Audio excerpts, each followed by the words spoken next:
Yes, welcome students, welcome class 10th. Class 10th, as you know that we are going with the chapter number 14.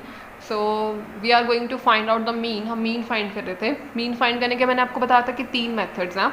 First was the direct method. ठीक है. Second was the assumed mean method जो कि हमने कल discuss किया है. ठीक है. तो in this video lesson now I am going to discuss about the third method, that is the step deviation method to find out the mean. Okay.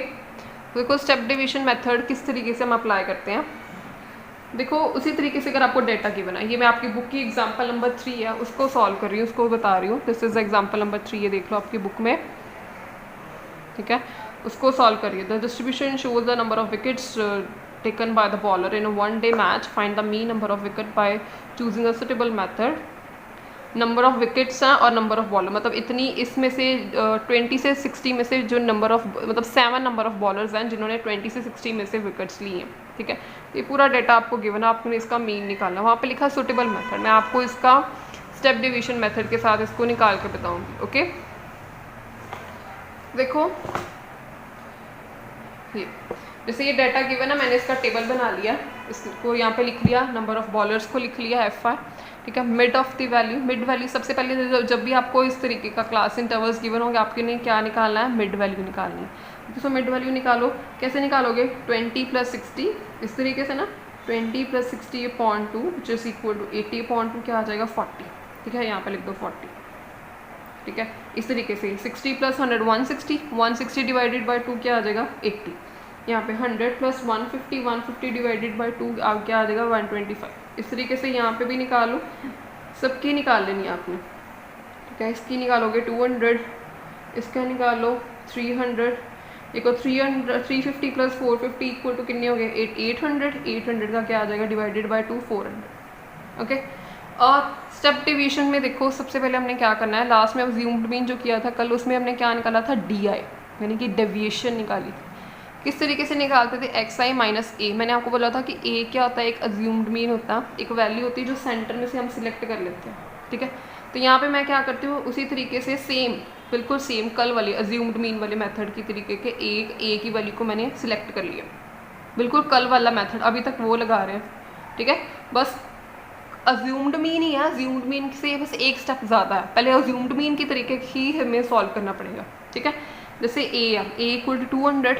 Okay, तो क्या करना है, हर ऑब्जर्वेशन में से A को माइनस कर देना है, यानी कि XI माइनस क्या करोगे 200. ओके, सो 40 - 200 यहाँ पे कितना आ गया -160. 80 - 200 कितना आ गया 120. 125 - 200 कितना आ गया -75. 200 - 200 0. 300 - 200 100. 400 - 200 क्या आ गया 200.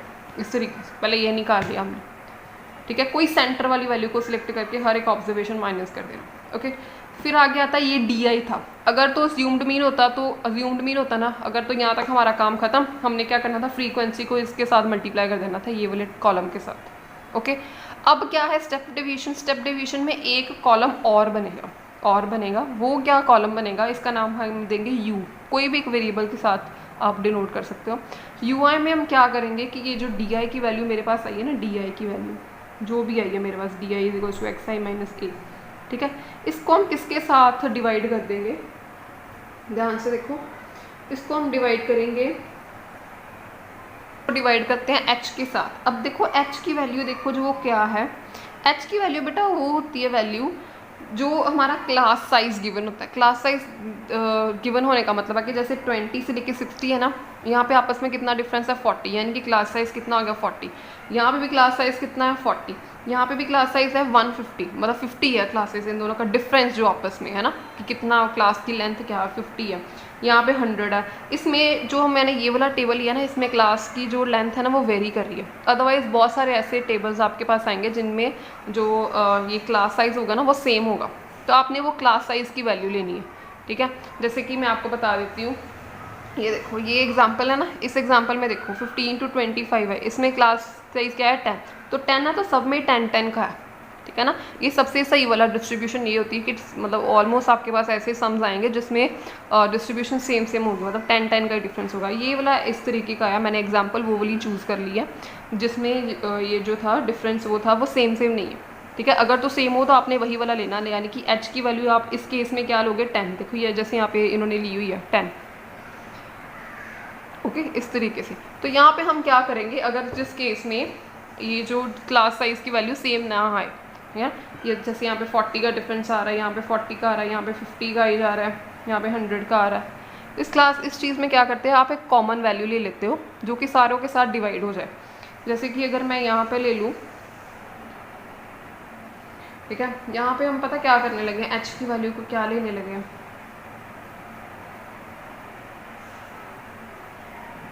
यहाँ पे मैं ना h की वैल्यू को वो ले रही हूँ, जैसे मैं h को ले लेती हूँ 20, मैं एक ऐसी वैल्यू ले रही हूँ जिसको मैंने क्या करना है कि इस वाली वैल्यू को h के साथ डिवाइड करना है। ऐसी वैल्यू ले लेती हूँ जो सबके साथ डिवाइड हो जाए। मैंने क्या ले लिया, h को 20 ले लिया जो कि सबके साथ ईजिली डिवाइड हो जाए, मेरे पास एक अच्छा सा नंबर आ जाए ताकि मेरी कैलकुलेशन ईजी हो जाए। ठीक है, तो मैंने क्या किया, यहाँ पे 160 को यहाँ पे करने लगी हूँ 20 के साथ डिवाइड, जो ये वाली वैल्यूज आएंगे ना 160 डिवाइडेड बाई 20 ये आएगा -8। ठीक है, 120 divided by 20 which is equal to -6, 75 divided by 20 which is equal to -3.75, 0 divided by 20 0, 100 divided by 25 और 200 divided by 20 which is equal to 10। इस तरीके करोगे। अब आपको ये बात समझ में लग गई है, मैं आपको एक बार फिर से बता देना चाहती हूँ कि h क्या होता है, h is a class size. Size का मतलब है कि जो इनका डिफरेंस है ना, आपस में कितने नंबर्स का डिफरेंस है उसको लेते हैं। ठीक है, इस वाले जो आपका सम है उसमें क्लास साइज डिफरेंट था, अदरवाइज बाकी एग्जाम्पल में सेम होगा। ये जैसे 10 का डिफरेंस सेम है, 5 का सेम है, 20 का सेम आएगा। ठीक है, उस केस में आप वही लोगे। अगर तो सेम नहीं आ रहा है, जैसे ये वाला वेरिएशन कर रहा है, तो आप एक कॉमन नंबर ले लोगे जो सबके साथ डिवाइड कर जाए। जैसे मैंने यहाँ पे 20 ले लिया, ठीक है, कोई फ़र्क नहीं पड़ेगा, आंसर ठीक आएगा आपको। ओके, तो अब नेक्स्ट क्या करना है, यहाँ पे क्या आ गया मेरे पास UI। अब आपने क्या करना है, फ्रीक्वेंसी को UI के साथ मल्टीप्लाई करना। ठीक है, जो को लास्ट कॉलम होता है उसी को फ्रीक्वेंसी के साथ मल्टीप्लाई करते हैं। जैसे अज्यूम्ड मीन मेथड में DI निकालते थे, DI को FI के साथ मल्टीप्लाई करते थे। अब हमने क्या निकालना है, UI, और फ्रीक्वेंसी को इसके साथ मल्टीप्लाई करना है। Okay, so now 7 multiply -8 which is equal to 56, 5 multiply -6 which is equal to -30, ये -60 आ जाएगा। 12 मल्टीप्लाई 0 0, 2 मल्टीप्लाई 5 10, 3 मल्टीप्लाई 10 30, इस तरीके से। ओके, इसको ऐड कर लो, ये देखो नेगेटिव वाले अलग ऐड करो, ये वाले अलग से ऐड करो। ठीक है, इसको आप करोगे तो आंसर आएगा नेगेटिव में 106। ठीक है ना, पहले इसको ऐड कर लो, आंसर कुछ नेगेटिव में आ जाएगा, प्लस ये है 40। ठीक है, तो answer will be this -106। Minus आता है तो माइनस लगाना, ये नहीं करना कि माइनस नहीं लगाना, आपने माइनस लगाना है। ओके, सो नेक्स्ट क्या है, हमने अपना टेबल बना लिया। x बार इक्वल टू, अब इसका फॉर्मूला क्या है in case of step deviation, formula क्या है, x bar equal to a plus summation fi ui upon summation f multiply by h। ये देखो ध्यान से, अब इसका मतलब क्या है, a की वैल्यू क्या है, a की वैल्यू ये वाली जो मैंने अज्यूम्ड में लिया, ये लिख लो फटाफट से, 200 प्लस fi ui मैंने ये निकाला, इसकी वैल्यू को यहाँ पे लिखो -106। ओके, समेशन f मतलब ये फ्रीक्वेंसी का सम, इट इज़ गिवन एज 45, लिख दो 45। ठीक है, h मैंने क्या लिया, ये जो डिफरेंस मैं यहाँ पे लेती हूँ ना h की, जिससे मैंने डिवाइड किया, वो होता है h, that is 20। Put all the values over here, इसको आप सॉल्व करो, 200। ठीक है, अब इसको सॉल्व करेंगे, इसको पूरा सॉल्व कर लो ना, कटिंग वगैरह करके इसको सॉल्व कर लो। 200 minus 47.11 which is equal to 152.89। इस तरीके से आप इसको सॉल्व करके आंसर निकाल सकते हैं। एक बार फिर से समझ लो कि क्या किया मैंने यहाँ पे इस क्वेश्चन में। मुझे ये दो कॉलम गिवन थे, मैंने इसकी सबसे पहले मिड वैल्यू निकाली, फिर डी की वैल्यू निकाली, डी जैसे अज्यूम्ड मीन में निकालते थे, एक्स टाइम में से ए को माइनस किया। ओके, ए मैंने कुछ इसी में से सिलेक्ट किया था, उसको मैंने माइनस कर दिया यहाँ पे। उसके बाद U I is equals to ये वाला जो डी आई था, इसको मैंने एच के साथ डिवाइड कर दिया। ये जो यानी कि ये जो वैल्यूज़ आई थी, एक कॉमन नंबर लेके उसके साथ डिवाइड कर देना। कॉमन नंबर यूजुअली क्या होगा, क्लास साइज वाला, या 10-10 होगा, 5-5 होगा, 20-20 होगा। यहाँ से पता लगेगा आपको कि इनमें से कितना कितना डिफरेंस है। ठीक है, अब जैसे यहाँ पे डिफरेंस वेरी कर रहा है तो अपनी मर्ज़ी से कोई भी ले सकते हो, मतलब कोई एक सिमिलर नंबर जो सबसे साथ डिवाइड हो जाए, उस नंबर को सबके साथ डिवाइड किया, ये आ गया। ये u की वैल्यू आई है, हमें क्या निकालना होता है, एफ आई यू आई निकालो, कैलकुलेट करो, उसका नीचे सम निकालो, ऐड कर दो सब। ओके, तो इस तरीके से इसका मीन क्या आएगा, a plus summation f i u i upon summation f multiply by h. Okay, so जो जो वैल्यूज़ आपके पास हैं, ए है 200, एफ आई यू आई ये वाला, ये है F i u I, okay ये वाला, ये पुट करो। उसके बाद 45 इसकी वैल्यू, एच की वैल्यू है यहाँ पे 20। ये सारी वैल्यूज़ को यहाँ पे पुट करो, कैलकुलेट करो, you will get the answer. So students देखो नेक्स्ट में आपकी बुक का, एनसीईआरटी बुक का क्वेश्चन नंबर 3 जो है वो सॉल्व कर रही हूँ। देखो क्या है, the following distribution shows a daily pocket allowance of a children of a locality, the mean pocket allowance is ₹18, find the missing frequency. बेटा ये थोड़ा सा ना डिफरेंट टाइप का क्वेश्चन है and it is very important question. इसमें क्या है, देखो बाकी सारे क्वेश्चन में क्या गिवन है कि फाइंड मीन, मीन निकालो, मीन निकालो। इसमें क्या है कि mean is given to you, उन्होंने कहा कि ₹18 जो है mean is given to you, आप क्या निकालो, एक मिसिंग फ्रीक्वेंसी निकालो। देखो ये पूरा डाटा गिवन है, इसमें एक ये एफ़ की वैल्यू है, ये मिसिंग है, ये गिवन नहीं है यहाँ पे, ठीक है। उसकी जगह पे उन्होंने क्या किया कि मीन की वैल्यू आपको निकाल के दे दी है, वो कहते हैं कि आप फ्रीक्वेंसी निकालो। अब थोड़ा सा उल्टा क्वेश्चन है, ठीक है, तो उसको कैसे निकालना है, it is important question, board में आ जाता होता है, तो ध्यान से करो कैसे निकालोगे मीन की वैल्यू। देखो मैंने इसका टेबल बना लिया, फिर उसी तरीके से जैसे ये इंटरवल्स गिवन है, इंटरवल्स लिख लिए, number of children that is frequency, frequency को लिख लिया मैंने यहाँ पे ना क्या किया, फ्रीक्वेंसी को ऐड कर लिया, ठीक है। फ्रीक्वेंसी को जब देखो ऐड करोगे ना तो ये एफ़ वाली चीज़ है ये भी ऐड हो जाएगी, ठीक है ना। ऐसे नहीं करना, अब आप बोलोगे कि सोचोगे कि एफ़ को किस तरीके से ऐड करें, सोचो सारे नंबर को ऐड करके मेरे पास आ गया 44। आप ये नहीं लिखोगे कि 44 है, ये एफ़ है, तो चलो 44 एफ़ हो गया।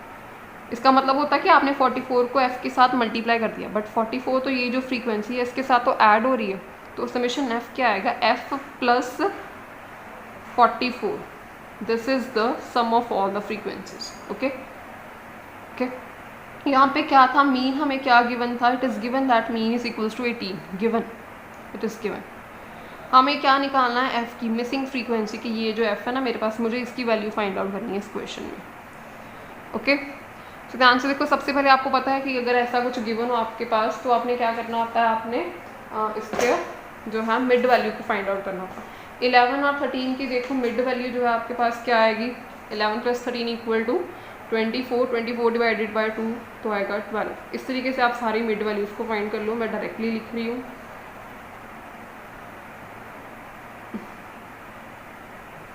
ठीक है, आपने फाइंड आउट कर लिया। देखो आप ये मिसिंग फ्रीक्वेंसी वाला क्वेश्चन जो है ना, आप किसी भी मेथड के साथ कर सकते हो, चाहे आप इस पर डायरेक्ट मेथड लगाओ, ठीक है, चाहे आप अज्यूम्ड मीन लगाओ, चाहे आप स्टेप डेविएशन लगाओ, ठीक है, तीनों के साथ एफ़ की जो वैल्यू आएगी, आंसर आएगा that will be the same. आप कोई भी मेथड लगा कर सकते हो, ठीक है, पर मैं आपको ये वाला क्वेश्चन आपके अकॉर्डिंगली स्टेप डेविएशन मेथड के साथ करके बता रही हूँ, ठीक है। मैं जो कर रही हूँ बाय स्टेप डेविएशन अप्लाई कर रही हूँ मैं इस पर, ठीक है। आप कोई भी कर सकते हो, आपको जो भी ठीक लगे तो, ठीक है, आंसर में कोई फ़र्क नहीं आएगा, आंसर ठीक आएगा। सो देखो अगर स्टेप डेविएशन लगाना, सबसे पहले क्या करते हैं, d i minus x i minus a की एक वैल्यू अज्यूम करते हैं। मैंने क्या ले ली, 16 ले ली ए की वैल्यू, ठीक है। हर एक ऑब्जर्वेशन को किस में से, ए में से माइनस करेंगे, यानी कि 12 minus 16 x i minus 16, 12 minus 16 क्या हो जाएगा, -4, 14 माइनस 16 -2, ये 0, ये 2, 20 माइनस 16 4, 22 माइनस 16 6, ये 8। समझ गए। उसके आगे क्या निकालना है, यू आई। स्टेप डेविएशन में यू आई निकालते हैं। कैसे निकालते हैं, ये जो गिवन होती है ना वाली U I is equals to, ये जो डेविएशन डी आई वाला कॉलम गिवन होता है ना, इसको किसके साथ डिवाइड करते हो, एच के साथ। अब एच आपको पता होना चाहिए यहाँ पे क्या है, देखो एच क्या लेना है, जो जो इनका कॉमन डिफरेंस है। देखो 11 और 13 में कितना आप साइज आ रहा है, डिफरेंस आ रहा है 2 2 का, ये भी 2 का आ रहा है, ये भी 2 का, ये भी 2 2 2 2 एंड 2, ठीक है। तो एच क्या हो गया मेरे पास यहाँ पे 2, यहाँ पे लिख लो बेटा एच की वैल्यू 2, ठीक है। ए मैंने क्या लिया है 16, ठीक है। तो देखो लास्ट क्वेश्चन जो किया था उसमें वो वेरी कर रही थी वैल्यू, बट मोस्टली क्वेश्चन में आपको ऐसे ही आएगा कि वो सेम होगी वैल्यू, एच की वैल्यू, ठीक है। तो एच इज इक्वल्स टू 2, इस तरीके से आप ले लो। यानी कि मुझे हर एक ऑब्जर्वेशन को किसके साथ डिवाइड करना है, 2 के साथ। -4 डिवाइडेड बाई 2 क्या आएगा, -2। माइनस का ख्याल रखना, माइनस नहीं भूल जाना। -2 डिवाइडेड बाई 2 इसके बाद 0 divided by 2 0, 2 divided by 2 1, 4 divided by 2 2, 6 divided by 2 3, ठीक है। 8 divided by 2 that is equal to 4, समझ गए। उसके बाद आपने क्या करना है, ये जो यू आई की वैल्यू है इसको फ्रीक्वेंसी के साथ multiply. Now f7 multiply -2 that is equal to -14, 6 multiply -1 -6, 9 multiply 0 0, 13 multiply 1 13 f। अब ये देखो आप सोचोगे कि यहाँ पे तो f है वैल्यू, यहाँ पे 2 है, कैसे करोगे? f को 2 के साथ मल्टीप्लाई करोगे, क्या आ जाएगा? 2 प्लस f के 2 मल्टीप्लाई f, मल्टीप्लाई कर रहे हैं ना, तो यहाँ पे आएगा 2f, मतलब 2 जो है f के साथ मल्टीप्लिकेशन में है। इसको ये नहीं लिखना 2 प्लस f लिख दिया तो ये गलत हो गया, ठीक है ना, ये नहीं लिखना है आपने, आप लिखोगे 2f। Okay, so 5 multiply 3 15, 4 multiply 4 that is 16। Simply आपने क्या करना है, इसको ऐड कर लो, ये देखो -14 -6, ये क्या हो गया -20, ठीक है, तो -20। अब ये पॉजिटिव वाले 2f को किस तरीके से ऐड करोगे? 2f को ऐड नहीं होना, 2f इस तरीके से ही रहेगा, 2f ही रहेगा ये, ठीक है, वो 2f ही रहेगा, उसको बाद में देखेंगे। 13 + 15 + 16, ओके, तो इसको देखो ऐड करो, ये क्या आएगा 44 आ जाएगा आई थिंक सो, ठीक है जी, +44, मतलब 13 + 15 + 16 = 44। देखो अब -20 + 44 प्लस माइनस माइनस क्या आएगा यहाँ पे, प्लस माइनस माइनस, यानी कि 44 - 20 किया तो मैंने यहाँ पे मेरे पास आ गया 24, मतलब +24 आ गया यहाँ पे, ठीक है। तो आप लिखोगे 2f + 24 यहाँ पर, ठीक है। तो देखो 2f को तो ये तो न्यूमरल वैल्यू है, ये वेरिएबल है, आप इस तरीके से इसको इसमें से ऐड थोड़ी कर सकते हो, तो आपको ऐसे लिखना पड़ेगा, ठीक है। ध्यान रखना, बच्चे बड़ी गड़बड़ कर जाते हैं यहाँ पे, वो 2 को भी इसमें ऐड कर देते हैं। 2 को हम ऐड नहीं कर सकते, f वाली वैल्यू जो है, f वाली टर्म्स वैसे ही रहेंगी, उसको कुछ भी नहीं करना है आपने, ठीक है, सिंपल ही लिख देना है यहाँ पे 2f + 24, ठीक है। तो अभी ये आ गया मेरे पास। अब हमने क्या करना है, मीन फाइंड करना है। मैंने आपको मीन फाइंड करने का फॉर्मूला बताया, a + summation fi ui upon summation f multiply by h। अगर तो अज्यूम्ड मीन आए तो ये h नहीं मल्टीप्लाई होता, अगर स्टेप डेविएशन आए तो ये h मल्टीप्लाई होता है, ओके। तो देखो वैल्यूज पुट कर दो, a की वैल्यू मैंने क्या ली हुई है 16, यहाँ से देखो 16, put it over here, fi ui ये वाली वैल्यू यहाँ पे लिखते हैं, देखो 16 प्लस ये वाली वैल्यू 2f + 24, ये समेशन f, मतलब फ्रीक्वेंसी का सम कितना आया हुआ मेरे पास, f + 44, f + 44 multiply by h कितना है बेटा, देखो h देखो ध्यान से क्या है, h यहाँ पे मैंने क्या लिया 2, मतलब कितना कितना डिफरेंस है 2 2 का, नाउ 2, ठीक है। अब ये किसकी वैल्यू मैंने निकाली, x बार की। अब आप समझ सकते हो कि यहाँ पे x बार की वैल्यू भी मुझे गिवन थी, मीन गिवन था ना यहाँ पे, तो ये x बार की वैल्यू तो मुझे 18 गिवन है यहाँ पे, मेरा काम तो है फ्रीक्वेंसी निकालना। अगर x बार की वैल्यू गिवन है तो मैं इसको लिख सकती हूँ इक्वल टू x बार, ना लिखो इसको लिख दो 18, मुझे पता है कि ये x बार की वैल्यू 18 है, इट इज़ गिवन, तो x बार पुट कर दो, 18 पुट कर दो यहाँ पे, ओके। इस तरीके से करोगे आप। उसके बाद नेक्स्ट देखो मैं कैसे इसकी वैल्यू को फाइंड आउट करती हूँ। देखो यहाँ पे है 16, यहाँ पे है 18, ये इधर आके माइनस हो जाएगा, 18 - 16 इज इक्वल टू, क्योंकि यहाँ पे पॉजिटिव है ना, यहाँ पे इधर गया तो नेगेटिव हो गया, ठीक है। 2f + 24 अपॉन f प्लस, ठीक है, ये आ गया 2, ओके। सो 2 = 2f + 24 अपॉन f + 44 मल्टीप्लाई 2, ठीक है। आगे देखो ये 2 यहाँ पे मल्टीप्लाई हो रहा है, अगर इधर जाएगा तो क्या हो जाएगा, डिवाइड। सो नाउ 2 / 2, 2f + 24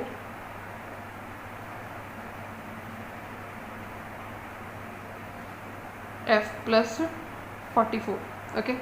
ये आ गया 1, ओके। क्रॉस मल्टीप्लाई कर लो, 1/1 है, ये इसके साथ मल्टीप्लाई होगा, ये इसके साथ मल्टीप्लाई होगा, यानी कि f + 44 = 2f + 24। अब इसको सॉल्व करके हमारा काम क्या है, f की वैल्यू निकालना, ठीक है। अब मैं वही निकालने लगी हूँ, 44 है, 24 को इधर ले आओ, 2f - f, ठीक है।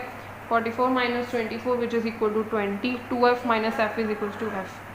So now frequency is equals to 20, answer. In this way you can find out the value of f over here. Question number 3 करोगे आप, ठीक है। तो देखो students, now I have discussed all the 3 methods to find out the mean. First one is the direct assumed mean and step deviation method. So now your work is to complete your exercise 14.1। इसके देखो यहाँ पे 9 questions हैं, ठीक है, 9 questions है। मैंने आपको तीनों मेथड करा दी। यहाँ पे कुछ भी नहीं लिखा हुआ है कि आपने ये वाला मेथड अप्लाई करना कि वो वाला मेथड अप्लाई करना, ठीक है।